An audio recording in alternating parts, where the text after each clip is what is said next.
बिस्मिल्लाहिर्रहमानिर्रहीम अस्सलाम वालेकुम डियर स्टूडेंट। आज हम आईकॉम पार्ट 2 की जो प्रिंसिपल ऑफ अकाउंटिंग की बुक है सुहेल अफजल और एम आरिफ चौधरी साहब की, उसका जो चैप्टर नंबर 1 है अकाउंट्स फ्रॉम इनकम्प्लीट रिकॉर्ड या सिंगल एंट्री सिस्टम भी जिसे हम कहते हैं, उसकी एक्सरसाइज नंबर 13। डियर स्टूडेंट, मैं आपको बताता चलूँ कि बाज़ बुक में ये एक्सरसाइज नंबर 13 है और बाज़ बुक में ये एक्सरसाइज नंबर 14 है। तो सबसे पहले हम इस क्वेश्चन को एक्सप्लेन करते हैं और उसके बाद जो है फिर हम इसको सॉल्व करते हैं।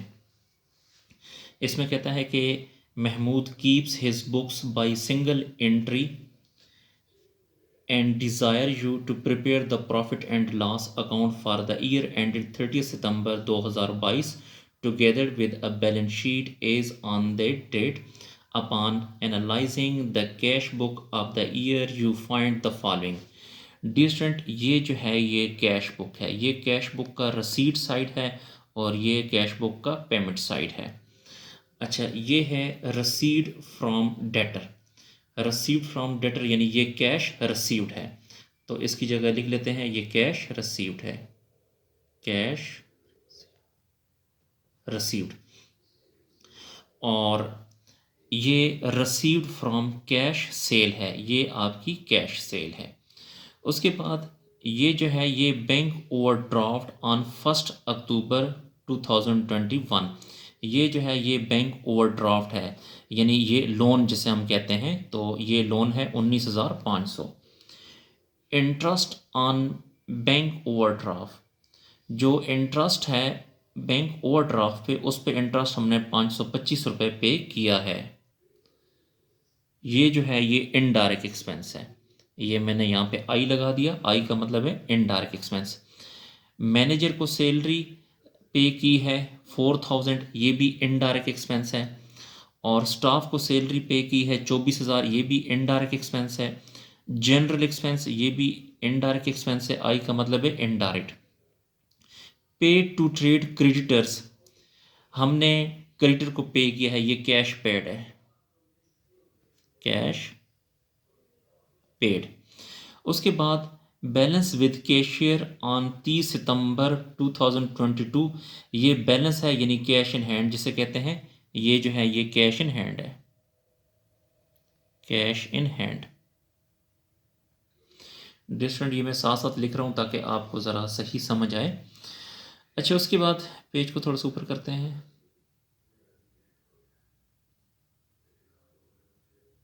उसके बाद ये है हिज कैपिटल ऑन 1 अक्टूबर 2021, ये इसका ओपनिंग कैपिटल है 1,03,000। और स्टॉक 28,500, ये एसेट है, ओपनिंग है।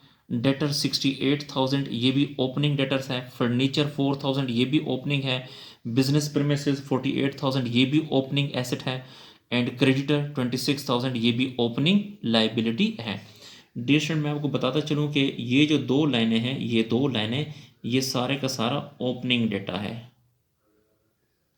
क्योंकि ये 1 अक्टूबर है, तो इसलिए ये पहली लाइन और दूसरी लाइन जो है ये ओपनिंग डेटा है। यानी ये जो कैपिटल है 1,03,000, ये भी ओपनिंग है। स्टॉक ये भी ओपनिंग स्टॉक है और एसेट भी है। डेटर्स ओपनिंग है और एसेट भी है। फर्नीचर भी ओपनिंग है और एसेट है। बिजनेस प्रीमिसेस ओपनिंग है और एसेट है। क्रेडिटर लाइबिलिटी है और ये भी ओपनिंग लाइबिलिटी है।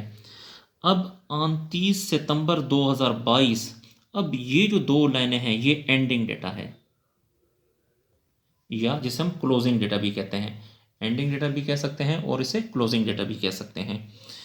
तो इसमें जो है हिज स्टॉक वाज 32,660, ये एंडिंग स्टॉक है यानी क्लोजिंग स्टॉक है, ये एसेट है। डेटर्स ये भी एसेट है। फर्नीचर भी क्लोजिंग एसेट है और प्रीमिसेस भी क्लोजिंग एसेट है। और ये जो क्रेडिटर है ये भी क्लोजिंग लाइबिलिटी है। ये जो दो लाइनें हैं ये ओपनिंग डेटा है और ये जो अगली दो लाइनें हैं ये एंडिंग डेटा है यानी क्लोजिंग है। From the above figures prepare final account after depreciation 5% on furniture, furniture पे डिप्रिसिएशन 5% होगा, याद रखिएगा। फर्नीचर जो एंडिंग फर्नीचर है इस पर डिप्रिसिएशन आपने 5% लेना है। 10% बिजनेस प्रीमिसेस, ये जो बिजनेस प्रीमिसेस है, प्रीमिसेस 48,000 जो एंडिंग है, इसका आपने 10% लेना है। और 3,500 फॉर डाउटफुल डेट्स, और डाउटफुल डेट जो है वो 3,500 है। तो ये डियर स्टूडेंट मैंने आपको क्वेश्चन एक्सप्लेन कर दिया है। तो अब हम इसका ट्रेडिंग प्रॉफिट एंड लॉस और बैलेंस शीट बनाते हैं। डियर स्टूडेंट बेहतर ये है कि इस क्वेश्चन को आप अपने सामने रखें, ताकि जब मैं क्वेश्चन को सॉल्व करूंगा तो आपने क्वेश्चन की तरफ भी देखना है और सोल्यूशन की तरफ भी देखना है। जी डियर स्टूडेंट मैंने आपको बताया है कि बाज़ किताबों में ये क्वेश्चन नंबर 13 है, बाज़ में 14 है, तो मैंने यहाँ पे 13 भी और 14 भी लिख दिया है। ठीक है। अच्छा, जब भी आपके पास ओपनिंग और एंडिंग डेटा हो तो आपने सबसे पहले डेटर अकाउंट बनाना है। ये डेटर अकाउंट हम इसलिए बनाते हैं ताकि हमें कैश सेल का क्रेडिट सेल का पता चल सके, और क्रेडिट अकाउंट हम इसलिए बनाते हैं ताकि हमें जो क्रेडिट परचेज है उसका पता चल सके। तो यहाँ पे इसके इस साइड पे ओपनिंग डेटर लिखना है आपने,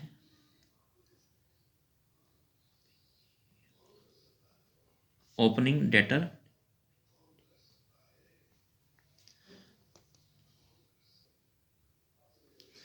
अच्छा इस साइड पे ओपनिंग डेटर और इस साइड पे आपने क्लोजिंग डेटर लिखना है, सी मीन क्लोजिंग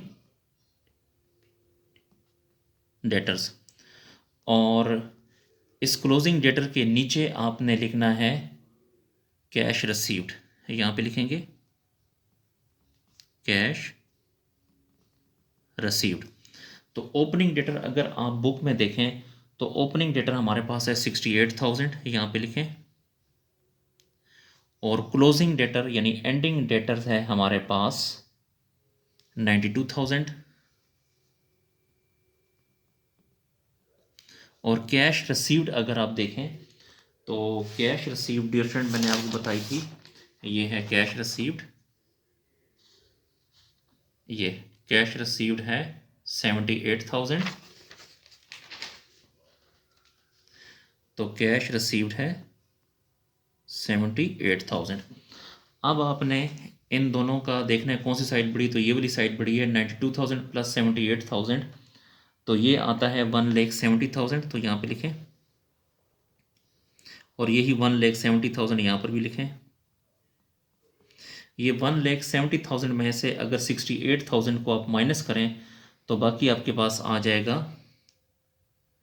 1,02,000, ये बैलेंसिंग फिगर है। तो ये जो 1,02,000 है इसे हम कहते हैं क्रेडिट सेल, क्रेडिट सेल। अब इस साइड पे आप आए तो ये जो क्रेडिटर अकाउंट बनाएंगे तो इसमें ओपनिंग क्रेडिटर यहाँ पर आएगा, ओपनिंग क्रेडिटर, और यहाँ पर आएगा क्लोजिंग क्रेडिटर, और क्लोजिंग क्रेडिटर के नीचे आएगा कैश पेड। अच्छा, इसका ओपनिंग क्रेडिटर हमारे पास है 26,000, और क्लोजिंग क्रेडिटर हमारे पास है 18,500, और कैश पेड जो है वो है 46,000। ये जो कैश पेड है ये मैं आपको बताता हूँ, ये कैश पेड 46,000 ये है, कैश पेड 46,000।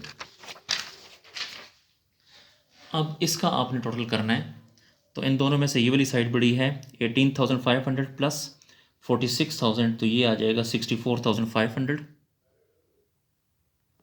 यहाँ पर भी लिखें 64,500।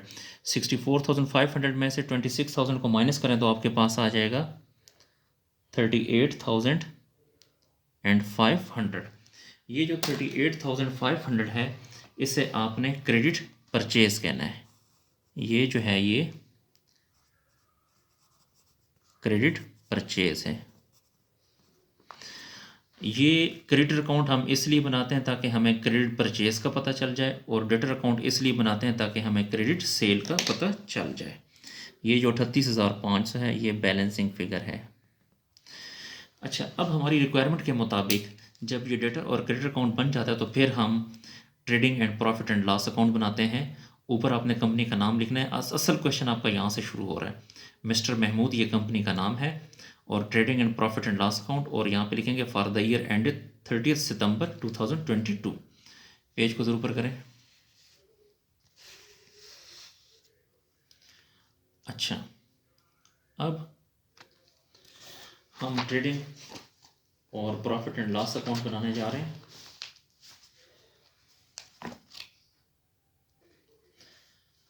तो ट्रेडिंग अकाउंट में सबसे पहले हम यहाँ पे लिखते हैं ओपनिंग स्टॉक। ओपनिंग स्टॉक है हमारे पास 28,500। उसके बाद यहाँ पे लिखते हैं परचेजेस। डियर स्टूडेंट हमारे पास क्वेश्चन में नहीं है, तो यही जो है ये क्रेडिट परचेज 38,500 ये वाली आपने यहाँ लिखनी है। तो क्रेडिट परचेज है 38,500। इस साइड पे हम सेल लिखते हो तो हमारे पास दो सेल हैं, एक है कैश सेल और एक हमारे पास है क्रेडिट सेल। जो कैश सेल है, कैश सेल डिफरेंट हमारे पास ये है, रिसीव फ्रॉम कैश सेल 48,000 ये है। तो यहाँ लिखें 48,000। और ये जो है हमारे पास है ये क्रेडिट सेल है 1,02,000, यहाँ पे लिखें 1,02,000। अब इन दोनों को प्लस करने से हमारे पास आएगा 1,50,000। यहाँ पे लिखें 1,50,000। यहाँ पे आप लिखते हैं क्लोजिंग स्टॉक। क्लोजिंग स्टॉक, जो क्लोजिंग स्टॉक है यहाँ पे अगर आप देखें ये दोनों एंडिंग डेटा है यानी क्लोजिंग है, तो इसमें ये क्लोजिंग स्टॉक है 32,660। यहाँ पे लिखें 32,660।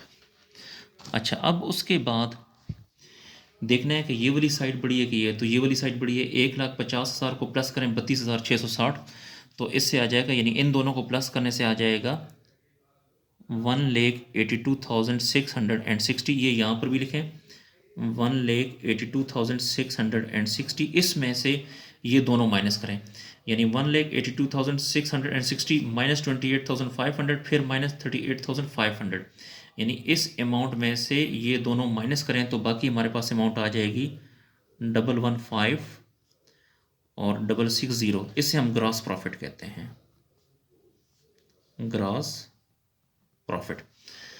ये डिस्टेंट हमारे पास ट्रेडिंग अकाउंट बन गया।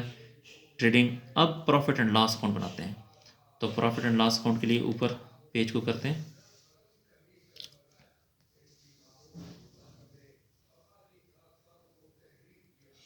जी, प्रॉफिट एंड लॉस अकाउंट बनाने के लिए इस साइड पे हम इनकम लिखते हैं और इस साइड पे इनडायरेक्ट एक्सपेंसेस। तो ये जो ग्रॉस प्रॉफिट है ये यहाँ पर आ जाएगा, ग्रॉस प्रॉफिट 11,5660 11,5660। उसके बाद इस साइड पे हम लिखते हैं इनडायरेक्ट एक्सपेंसेस। तो सबसे पहला एक्सपेंस हमारे पास जो इनडायरेक्ट एक्सपेंस है स्टूडेंट देखें, इंटरेस्ट ऑन बैंक ओवरड्राफ्ट 525। तो ये लिखते हैं, यहाँ पे लिखें interest on overdraft, interest on overdraft 525। उसके बाद है मैनेजर सैलरी 4,000, मैनेजर सैलरी 4,000 और स्टाफ सैलरी है 24,000।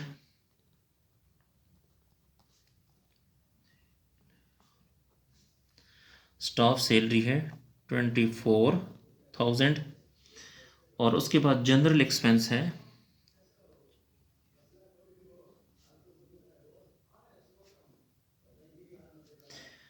24,275।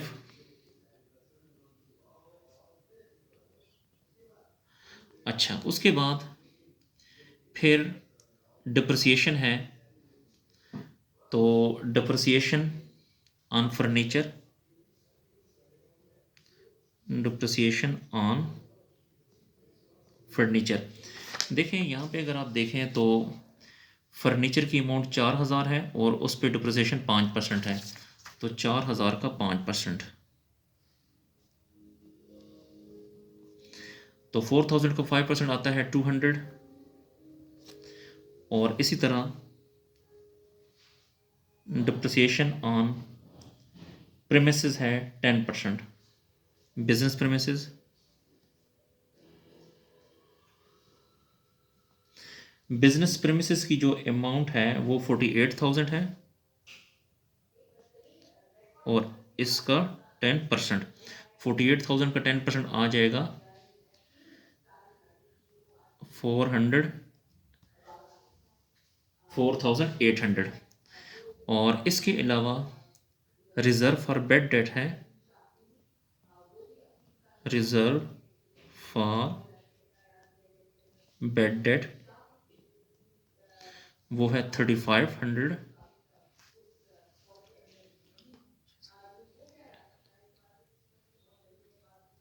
अच्छा, अब डियर स्टूडेंट आपने ये देखना है, पेज को थोड़ा सा ऊपर कर लें, कि इन दोनों में से कौन सी साइड बढ़ी। तो इन दोनों में से ये वाली साइड बढ़ी है, ये अमाउंट बढ़ी है 115,660। तो यहाँ लिखें 115,660, यहाँ पर भी लिखें 115,660। इसमें से यहाँ से लेके यहाँ तक ये सारी अमाउंट माइनस करें, यानी 1,15,660 में से माइनस करें 525, फिर माइनस 4,000, फिर माइनस 24,000, फिर माइनस 24,275, फिर माइनस 2,000, फिर माइनस 4,800, फिर माइनस 3,500।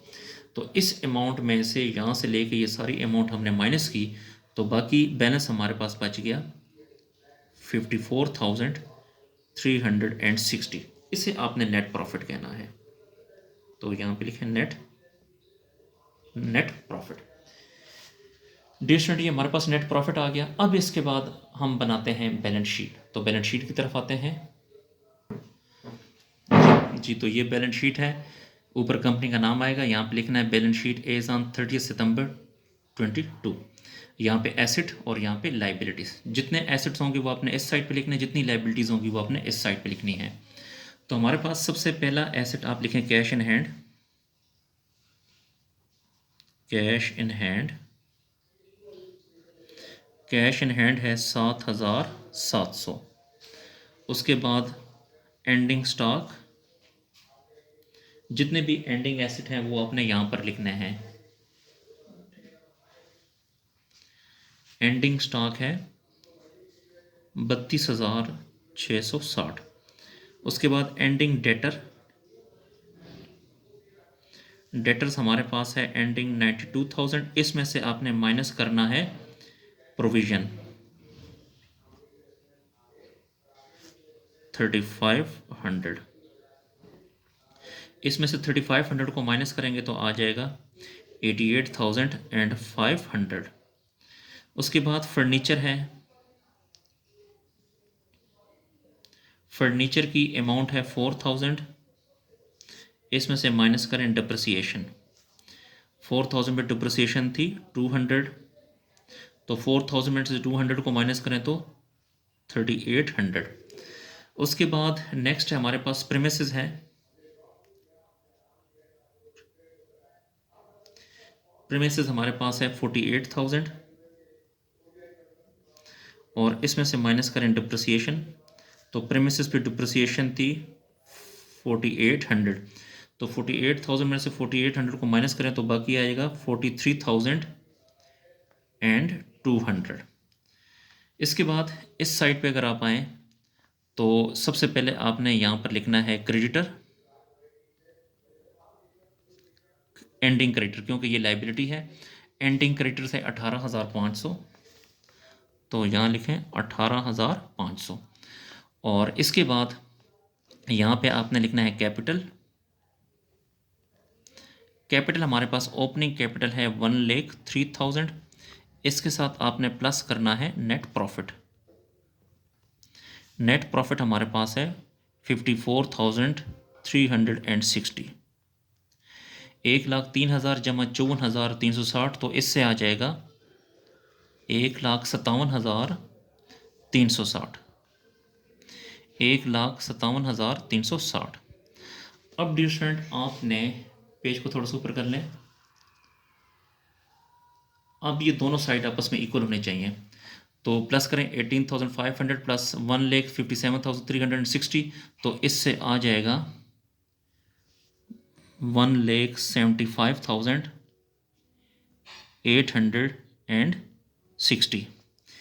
इसी तरह इनको भी प्लस करें 7,700 प्लस 32,660 प्लस 88,500 प्लस 3,800 और प्लस 43,200। तो इनको भी प्लस करने से आता है 1,75,860। तो इसके साथ ही डियर स्टूडेंट हमारी जो बैलेंस शीट है वो टेली हो गई, क्योंकि ये दोनों साइड आपस में देखें ये और ये दोनों आपस में इक्वल हैं। तो जब ये दोनों साइड इक्वल होते हैं तो इसका मतलब ये है कि हमारी जो बैलेंस शीट है वो टेली है, हमारा कंप्लीट क्वेश्चन जो है वो सारे का सारा ठीक है। डियर स्टूडेंट, आप इन वीडियोस को अपने क्लास फेलो के साथ लाजमी शेयर करें ताकि वो भी इससे फ़ायदा हासिल कर सकें। अगर आपको किसी पॉइंट की समझ नहीं आती तो आप कमेंट सेक्शन में जाकर मुझसे पूछ सकते हैं, और इसके अलावा अगर आपने व्हाट्सएप पे मुझसे कुछ पूछना है तो आप इस नंबर पे मुझे व्हाट्सएप कर सकते हैं 0300 595 1412 0300 595 1412 पाकिस्तान। अगर आपको कंप्लीट सोल्यूशन चाहिए तो आप मेरे चैनल की प्लेलिस्ट में जाकर वहाँ से कंप्लीट सोल्यूशन भी हासिल कर सकते हैं। अल्लाह हाफिज़।